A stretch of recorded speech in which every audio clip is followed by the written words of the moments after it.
Yeah, well, I think there's a lot of potential here in Brazil. I mean, obviously, there's a natural talent here. There's creative people. It's a very creative and dynamic culture. And I think some of the most famous aspects of the culture in Brazil are loved around the world. Things like Carnival, things like the Amazonian jungle. People are fascinated by the creatures and stories and the people of those places. So I think there's lots that's very natural about Brazil for global filmmaking. I mean, to me, that's the big issue, is that filmmaking is done all over the world, and there's films made by communities and cultures in every language. But what people think about when they talk about movies in general is the Hollywood style. So to me, the big opportunity is partnering, is taking Hollywood folks like myself and partnering with the local talent and using local ideas or Brazilian style or Brazilian attitude or Brazilian design to create a truly international film. And I think that's a tremendous potential there, to actually create images that and tell stories that make people think of what Brazil is. Just do it in a Hollywood style. See, like he said, the thing is, why Brazil has a really good opportunity here is that, like he said, we are so swamped with Hollywood ideals that our public and the masses of the world are looking for something new. And this is like a gold mine. There's a gold mine because people here think differently. People here create differently. So there's designs here, there's culture here that we're not familiar as North Americans with, and we're eager to see new things. So all we have to do, like he says, is bring in some of the strategy levels of United States into here so we are able to accept it, but then bring the culture and the art of Brazil to the populace, and then that's where we're going to succeed.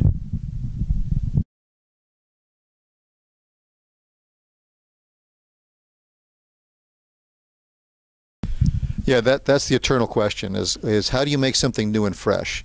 I mean, I think as a creative person, you realize that almost everything has been done in some form. Every story's been told, sort of. Everything, there's been creative minds since the dawn of time. So to me, it's all about making it fresh, making it feel new, bringing something to the table that people haven't seen or don't remember seeing. And actually, that's, I think, part of the sort of possibility of Brazil, is that I think the visual culture here, the style, the ideas, the places, the faces, the names haven't been seen as much in let's call it global filmmaking. So there's a lot of the freshness that Brazil has to offer that I think is what people are looking for. I mean, really, it's in Hollywood, it's like the fresh face, the hot new thing. It's whatever gets people talking about it. So I just think there's lots of stuff here that just hasn't been exposed as widely, and now is the time to do it. See, I think it's easy to come up with new things because in Hollywood and in the world, you have trends. And people follow trends. And the trends all stem from things that happened in the past. So like he said, there's nothing really original.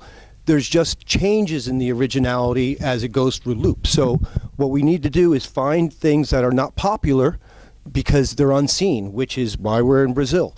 We grab things that are unseen from Brazil and we look at the trends that are happening and we add it to the next trend. So we become pioneers of the next trend. And that's how you make things that the populace think that are new and creative based on old formulas mixed in with new trends.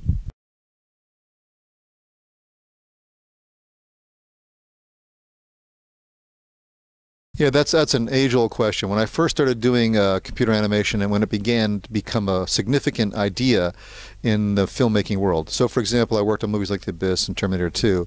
But when Jurassic Park came out and we made living, breathing dinosaurs, people's minds exploded in Hollywood. And all of a sudden, everybody began talking about things like, will you do synthetic actors, living actors?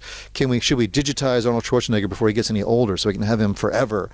And I remember being on a panel at the DGA where I was supposed to be the one defending the idea of digital actors, and Tom Cruise stood up and said, "You have no right to digitize my image and recreate me. I am," and I went, "I don't want to do anything to you." I do believe that the possibility of creating lifelike characters using computers is definitely there, and it will eventually happen that we can create a digital character that no one can tell is not actually living and breathing.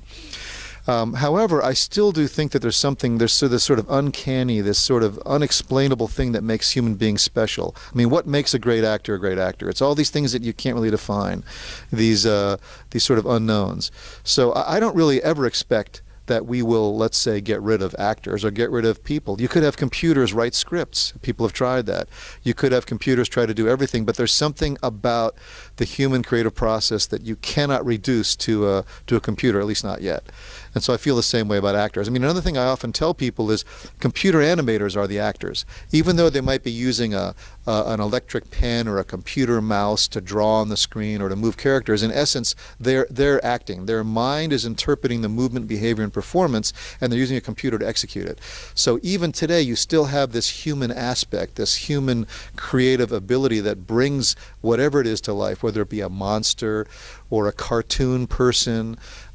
Still, it requires this human creative input. So I never really expect, at least in my lifetime, to have movies that are completely done by a computer that don't require the human creative aspect. And I mean that in every single part of making a movie. Yeah, see, I agree with him because no matter how much you design or how much you create something that's digital, for example, Gollum, King Kong, all those were based on somebody filming another person and that person acting.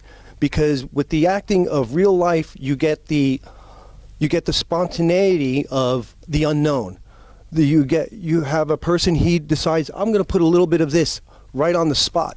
When you're doing it digitized, you're thinking too much of how I'm going to act, how I'm going to do this, and you don't get the mistakes, you don't get the little nuances. So I don't think we're ever going to get away from that, because that is what brings into life to even the digital form, is the little quirkinesses of things. And you can't really, even when you're doing digital stuff, you could bring that in, but it's not the same as watching somebody naturally acting it out. And even though if we do go to digital, we will always follow somebody, film somebody, and do it and then replicate it. So I never thought of actors going to be completely obsolete. There's no way, because we still want certain personalities too. So you want like the Al Pacino personality. You're not going to recreate a personality, I mean, an Al Pacino guy without an Al Pacino guy. So you still need these people that we can see and we can interact and talk to on a daily basis.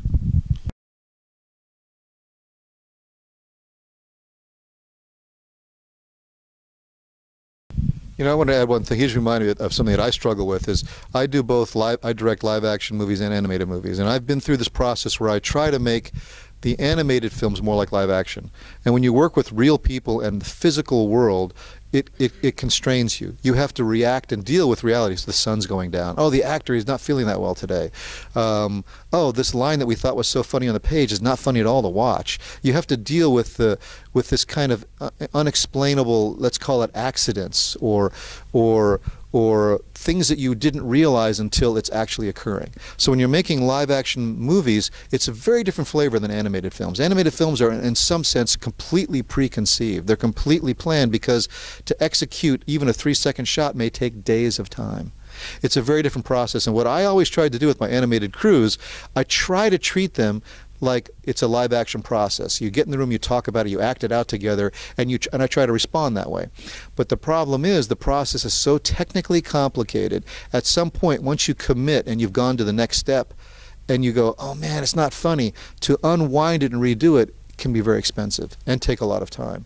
So there's something about, the reason why I say that is I feel like digital filmmaking and animated films in particular will eventually evolve to where the process itself can be more interactive in real time and become more like live action filmmaking, where you're reacting. Just like good actors listens to the other actor, they listen to each other. As a good director, you watch and you listen, you pay attention, and you have an image of what you want, but your actors are the instrument through which your idea comes to life. As a director, you can't do everything, and you have to understand how to get the most out of the people you're working with. Wardrobe designers, set painters, prop builders. Every one of those people you are getting the creative process through them. You know, there's a saying that was done by a famous filmmaker artist that I really loved, and his saying was Jean Cocteau. And he used to say, filmmaking will never be a true art form until it is as accessible as pen and paper. Because he realized that as a director, because he was also a traditional artist as a painter, and various other things, he realized that as a director, it was an army he was commanding. And in fact, even if he didn't like the way that the wall was painted, he didn't have the time to actually personally paint it. And even if he didn't like how the actor behaved, he himself couldn't perform that role. So there's an interesting thing about live action movies that really makes it a dynamic, unexpected process. And animation, even though it's currently so complex, is very, very preconceived. I long for the day in which the whole process can be more interactive and more real time, so that it can have this sort of unexpected outcome like live action films. I think that the future is going to be a combination of the both, because as we develop in technology, we're going to have the ability to create our characters digitally and do it before we even have the actor. And then we're going to have an actor real time acting it out and making that person that character. So we'll get to a point that somebody will be able to walk around and people will see that person not as that person, but as a digital form of anything. So say that you're walking around in the future, I believe that you will be Bugs Bunny. So you'll be doing everything that Bugs does, but people don't see you as you. People will see you as Bugs Bunny, but you'll have that still richness and feel of natural because it'll be a real person. And then we can have the ability afterwards to tweak it a little bit if we don't like something that's going on with the actor. So I think it's going to be a combination of the both.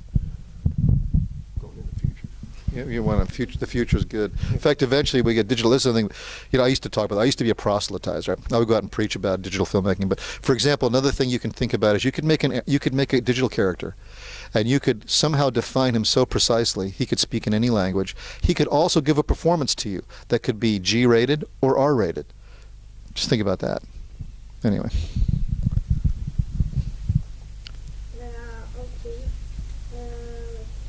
First time they could tell that was a strong topic. Yeah. No, because I get this all the time too. This comes up when you work on big. Like a fear or something. Well, when you work on really big movies, they generally call them like 4-quadrant. There's all these terms that people use, but basically it generally needs to be PG-13. It can't be R, because you want it to be viewable by the largest possible audience. You want it to appeal to parents, teenagers, and even allow them to bring their young children if they're a popular fan. You don't want to make a movie that requires you to be 18 years or older. That means you're limiting your potential box office, and studios are businesses. So when you're working on these big, exciting movies that we all love to work on, because they give you're just doing the best work and working with the best people in the world, but the final product has these very strong constraints. So what if you could make a digital movie? You could turn a button. Here's the PG-13 version. Oh, here's the R version. Oh, here's the G version. That is a really exciting idea, and I've talked about this with many people over the years. We're far from that. That's way too complex right now, but there's some potential there with digital filmmaking to allow you to do that. We almost can do that with Blu-rays, like extended version and stuff like that. That'll be the next step, basically, is going, oh, do I want to play the R-rated, the PG-rated? It'll just be like an edited thing. But like he was saying, the reason we want to go PG-13 is because every filmmaker is creating a message, and there's what's the point of creating a message to 18 and over, because that generation's already gone. You want to create a message that's going to continue on. So you want to create a message that everybody that the parents can go, you know what, this message is good to their children, continue this message on. That then the children will grow with that message, and then we'll evolve as a society to who knows. Hopefully this isn't screwing up your whole format here.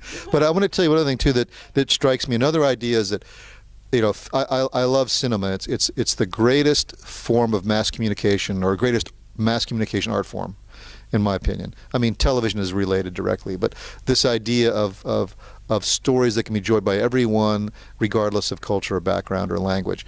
But I was going to say that the one thing about filmmaking related to the idea of messages and the age of the group you're talking to, I would also warn people to think about this, because in my mind, Disney, an amazingly talented place, geniuses in so many levels, Walt Disney being a genius, and everybody up till now. John Lasseter, the whole bit, genius. Now they have Stan Lee's Yeah. stuff and then Okay. George Lucas. Exactly. They bought the rights to Star Wars, to all of Marvel. In fact, I saw a really great analysis where they're talking about Paramount selling the rights to the Indiana Jones series. And this is an analysis of how Disney is cornering the market on, let's call it, Hollywood branding. In fact, once they have Indiana Jones, there's only a few major categories of characters that they don't own. I mean, this is an exaggeration. DC and then the Hanna-Barbera. Yep. Okay, so, but Disney, anyway, the reason why I bring this up, they are extremely, in my mind, they are the best, let's call it image, brand conscious people in the entertainment world by far. They have the theme park idea, television, movies, merchandise. They really are so smart. But one of the cornerstones to their, in my opinion, one of the cornerstones to their entire marketing plan is they think of entertainment as a drug. Now I don't want to get in trouble here, but this is my metaphor. They want to get you when you're too young to know better. That means you're a little kid and you're watching Disney animation, and then you're going to stay with them for life. You get hooked. Now, there is really something about that in terms of how entertainment is marketed and branded. It's just food for thought. I think Disney, they're the smartest. They get you when you're young and you love it and treasure it so much. As soon as your children are born, you get them hooked too.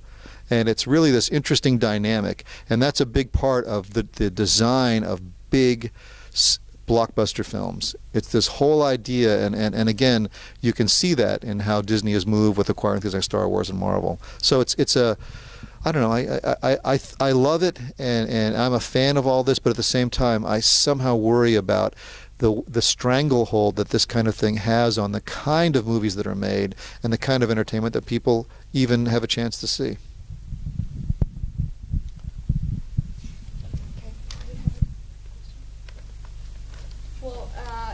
Last question you want to ask you is we've heard that the animation business, we have like more animators now that work as animation, and we hear that we have like a lot of demand and also a lot of offer. So the salaries are going a little down. I don't know. That's what we heard, and we want to listen to your opinion. If you think that we're gonna have a lot of offer, also if we develop Brazil and India and Europe, and maybe we're gonna have lots of people working animation, not much movies or demand to do it. Do you think can be a problem? Well, I think what's happening in the regard of the business of, let's call it, digital filmmaking or animation, computer animation, visual special effects, is that traditionally the center of it all was, let's call it, Hollywood.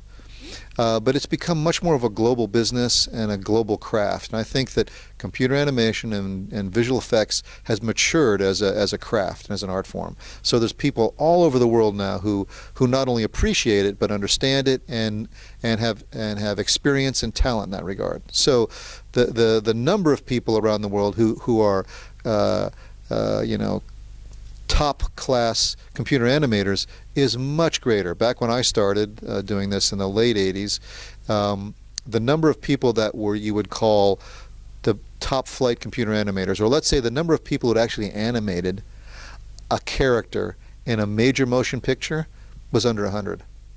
I mean, probably far under 100 actually at that time. Well, now, how many people have animated characters in major motion pictures? I mean, internationally released pictures. Oh, thousands, maybe even tens of thousands. I don't know, but it's a large number. So that has had a big impact. However, I do believe that this craft or this art form is here to stay. And just like film cine cameras are slowly fading and digital cine cameras are taking over. So you could say, oh, the craft of filmmaking is dying. No, it's just evolved. So now if you're a cinematographer or a DP, you're going to know a lot about digital cameras, and maybe not as much about film cameras as you would 10 or 15 years ago. So I think that in terms of jobs, the number of jobs is going to be very, very large. In terms of competition, yes, there's competition all over the world. There's been computer animators in Brazil, computer animators in China, computer animators in India, in Africa, all over the world, because it's going to become an inherent craft in making any kind of entertainment. It's going to become an inherent craft in educational materials. I just think that digital filmmaking or digital television techniques or digital animation techniques will be used in all media. So I think there's plenty of room, and I think that it's a great business for the future. And I also think that digital entertainment or digital crafts will become a very fundamental part of all economics. I mean, even at places like companies like Google or companies like Facebook, they have entire groups that are involved with, let's call it, the design of elements that involve animation, whether or not they're full 3D, and all of these things will only grow and become more essential.